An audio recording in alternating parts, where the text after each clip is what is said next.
Hello! Hello, hello, hello! Magandang araw at magandang buhay at panibagong vlog na naman si Bonsai Tanglong po. So ito yung ating gagawin ngayon, isang kamuning bilog.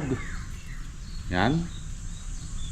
So ito yung ibinigay sa atin ng ating kaibigan na nagbobonsai na taga Pangasinan. Shout out sa mga taga Pangasinan dyan. Ito na sir, yung iyong binigay. So kailangan na ulit nating ayusan ito dahil wala na sa ayos at yung mga ibang sanga na tumubo ay ma-wire na. Okay? So let's start. Tanggalin lang natin yung mga sanga na tumubo, lalong-lalo na yung hindi na kailangan. Yan, so kailangan nating putulin lahat at the same time kalbuhin natin yung pinaka-paborito ni Bonsai Tanglong po na ginagawa, ang pagkalbo. Aguy, aguy, aguy, aguy, aguy. Dahil ang ating halaman ay sobrang wild na, parang siya aguy.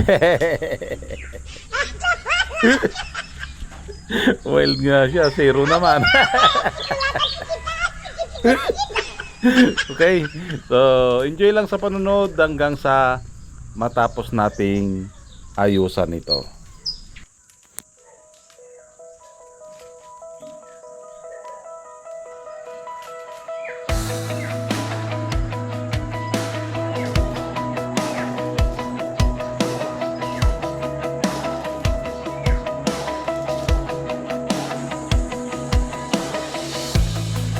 Lahat ng bonsai nag-umpisa sa wala.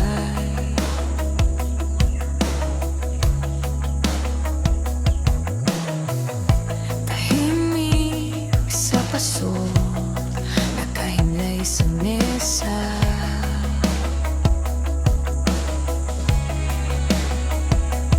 Binubuhay kita kasabay ng aking umaga.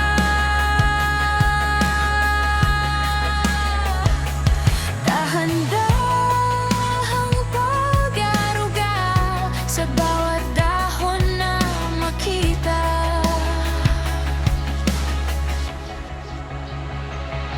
Oh, bonsai kay alalagaan sa palad ni Bonsai Tanglong po. Bawat tali ng alambre, bawat pihik ng sanga, may sariling kwento. Matagal ka mang mabuo, hihintayin pa rin kita.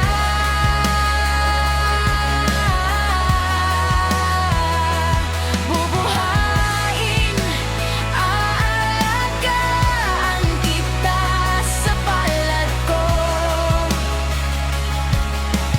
para ipakita ka sa buong mundo.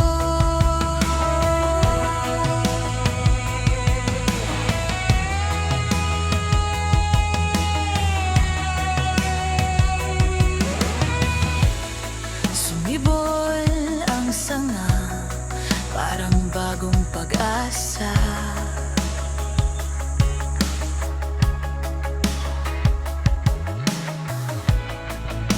Parang puso kong natutong magtiyaga.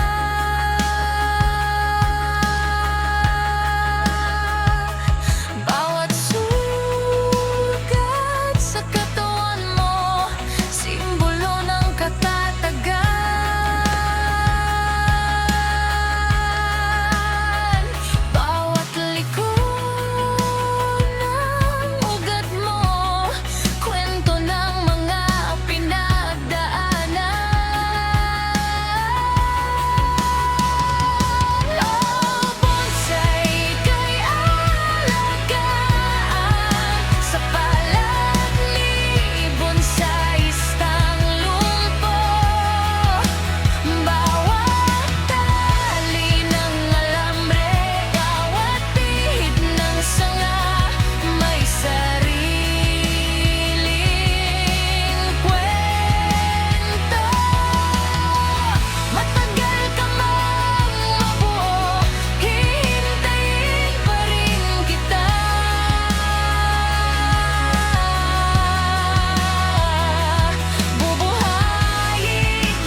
umpisa sa wala. Yon, at natapos na nga nating ayusan. Ito na yung kanyang itsura. Yan. Okay? So, unti-unti na siyang kumakapal yung kanyang mga sanga. Unlike kanina na naka-wild. Okay? So, mayroon pa rin tayong mga pasilip doon. Yan. Mga sanga na pasilip. Ganon din dito. Yan. Ito yung back branch. And then, napansin nyo, walang putol ito. At nakapataas ito. Okay? Para hindi siya manghina. Yan. So, wala munang putol-putol ito. Kailangan palakihin natin yung main branch. Okay? Saka na lang tayo magputol. Split of seconds. Pag pinutol mo, putol na yan. Pero magpalaki ng sanga dito is taon ang aabutin bago tayo makapagpalaki ng sanga. Okay? So, kailangan tiyagain lang muna natin na palakihin ito. At hindi tayo nag-wire dito para hindi siya tuluyang manghina. Okay? At dito sa taas, dahil ito yung pinakamalakas, nagputol na tayo dito. Antayin natin na magsanga yan. Okay? So, unti-unti nang nabubuo yung ating halaman. Gaya ng pag-ibig mo. Agoy, agoy, agoy, agoy, agoy. Gaya ng pag-ibig mo. Okay, so maraming salamat at nasamahan nyo na naman si Bonsai Tanglong po. Hanggang sa muli. Bye-bye.